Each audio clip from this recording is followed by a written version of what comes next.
बिस्मिल्लाहिर्रहमानिर्रहीम। अस्सलामु अलैकुम वरहमतुल्लाहि वबरकातुहू।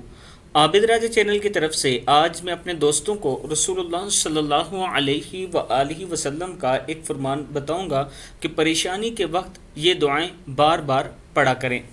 रसूलुल्लाह सल्लल्लाहु अलैहि वआलिहि वसल्लम ने इन दुआओं के लिए फरमाया है।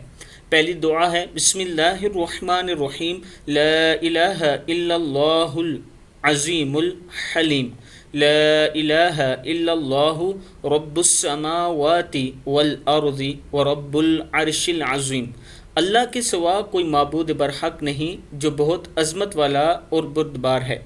अल्लाह के सिवा कोई माबूद बरहक नहीं, वो ज़मीन और आसमान और अर्श अज़ीम का रब है। सही बुखारी की हदीस है। दूसरी दुआ है ला इलाहा इल्ला अंता सुब्हानका इन्नी कुन्तु मिनज़्ज़ालिमीन। इलाही तेरे सिवा कोई इलाह नहीं, तू पाक है, बेशक मैं ही कसूरवार हूँ। तीसरी दुआ है अल्लाहु अल्लाहु रब्बी ला उशरिकु बिही शैआ।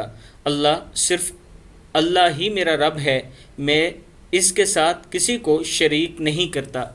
किताबों के हवाले ये नीचे मौजूद हैं, आप दोस्त देख सकते हैं। आप दोस्तों ने इस पर ज़रूर अमल करना है और सुबह शाम इन दुआओं को ज़रूर पढ़ा करें। अस्सलामु अलैकुम वरहमतुल्लाहि वबरकातुहू।